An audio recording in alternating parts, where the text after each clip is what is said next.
Ah, Assalamualaikum warahmatullahi wabarakatuh. Perkenalkan, saya Muhammad Jadfiatia Bahri dari Prodi Pendidikan Teknik Otomotif. Tujuan saya membuat video ini untuk melengkapi tugas dari mata kuliah Administrasi dan Supervisi Pendidikan. Baiklah, pembahasan untuk kali ini yaitu konsep dasar administrasi dan konsep dasar administrasi pendidikan, lalu konsep profesi dan pemahaman secara umum tentang semua bidang garapan administrasi pendidikan. Definisi. Menurut Husaini Usman 2012, 2, administrasi adalah 7M ditambah 1I, yaitu money, man, marketing, method, machine, material, minutes, information, untuk mencapai tujuan secara efisien. Lalu secara umum, administrasi pendidikan terdiri dari dua kata yang masing-masing mempunyai pengertian tersendiri, yaitu administrasi dan pendidikan. Administrasi pendidikan adalah penerapan ilmu administrasi dalam dunia pembinaan, pengembangan, dan pengendalian dan praktek-praktek pendidikan.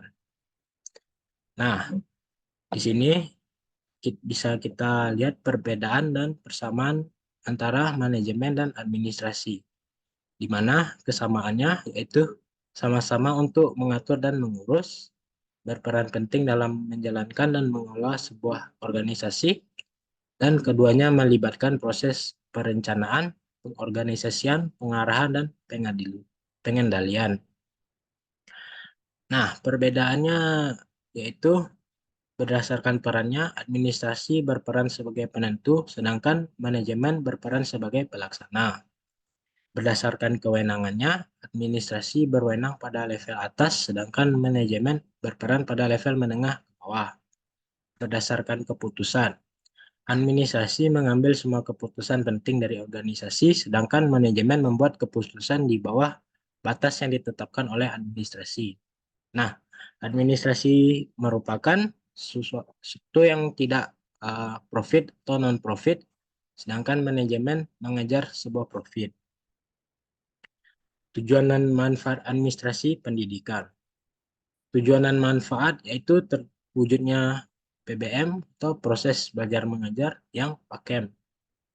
Lalu mewujudkan peserta didik yang aktif, tercapainya tujuan pendidikan secara efisien, meningkatkan citra positif pendidikan, teratasi masalah mutu pendidikan, perencanaan pendidikan merata, bermutu, dan relevan. Nah, ini memiliki kompetensi yang manajerial. Nah, lingkup fungsi manajemen pendidikan yaitu bisa kita lihat, yaitu ada planning, organizing, implementation, dan controlling. Planning atau perencanaan, yaitu manajemen pendidikan harus memastikan seluruh sumber daya di berbagai bidang dapat membuat peta kerja serta sesuai dengan visi perusahaan. Pengorganisasian atau organizing, proses dari menghimpun sumber daya manusia, modal, dan peralatan yang dibutuhkan dengan cara efektif demi mencapai suatu tujuan. Nah, pelaksanaan atau implementasi. Proses menggerakkan sumber daya manusia yang ada untuk melakukan suatu kegiatan, pencapaian tujuan sehingga terjadi proses yang efisiensi dan menghasilkan efektivitas hasil kerja. Lalu ada pengawasan atau controlling, yang mana proses pemberian balikan serta tindakan lanjut dari pembandingan antara hasil yang dicapai dengan suatu rencana yang sudah dibuat, kemudian terdapat tindakan penyesuaian jika terjadi penyimpangan. Nah, sekarang kita masuk ke profesi. Lalu apa itu profesi? Profesi berasal dari bahasa Inggris yaitu profession, yang juga berasal dari bahasa Latin yang artinya professus, yang berarti mampu atau ahli dalam suatu bentuk pekerjaan. Kata ini diambil dari bahasa Latin yaitu professus, yang berarti mengakui pengakuan, menyatakan mampu atau ahli dalam melaksanakan pekerjaan tertentu. Nah, profession diartikan sebagai jabatan atau pekerjaan yang tetap dan teratur untuk memperoleh nafkah, yang membutuhkan pendidikan atau pelatihan khusus di bidang kependidikan dan keperguruan. Jadi secara etimologi, profesi berarti suatu pekerjaan yang mempersyaratkan pendidikan yang tinggi bagi pelakunya. Nah, tadi secara etimologi, maka kita akan pengertian secara umum. Profesi adalah suatu bidang pekerjaan yang membutuhkan pengetahuan, keterampilan, dan etika tertentu. Profesi biasanya melibatkan pendidikan formal, pelatihan khusus, dan regulasi yang diatur oleh badan pengawas atau lembaga profesional. Nah, ciri-ciri dari profesi yaitu sertifikasi dan lisensi, yaitu proses profesi yang memerlukan sertifikasi dan atau lisensi untuk mempraktikkannya.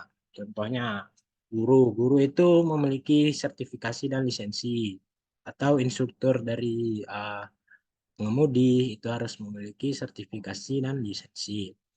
Nah, standar moral yang tinggi. Profesi memiliki standar etika dan moral yang tinggi, yang biasanya diatur dalam kode etik profesi, sepertinya dokter, konselor, dan lain-lain.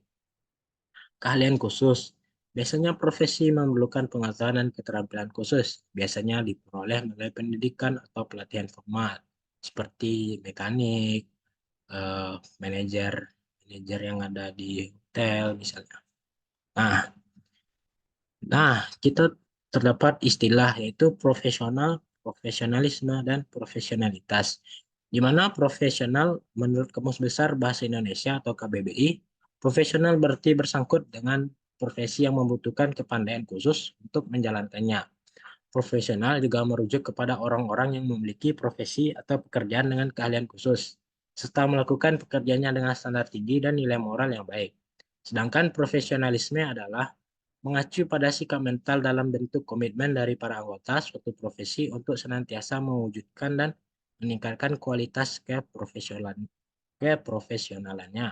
Profesionalisme adalah sikap atau perilaku dan tindak tanduk yang dimiliki oleh seorang dalam suatu profesi atau pekerjaan. Sedangkan profesionalitas adalah sebutan terhadap kualitas sikap para anggota suatu profesi terhadap profesinya, serta derajat pengetahuan dan keahlian yang mereka miliki untuk melakukan tugas-tugasnya. Profesionalitas lebih menggambarkan suatu keadaan derajat keprofesian seseorang, dilihat dari sikap, pengetahuan, keahlian yang diperlukan untuk melaksanakan tugas. Nah, demikian dari hasil presentasi yang saya berikan. Jika ada kata-kata yang salah, saya mohon maaf. Saya Muhammad Jerfiataya Bahri, pamit undur diri. Assalamualaikum warahmatullahi wabarakatuh.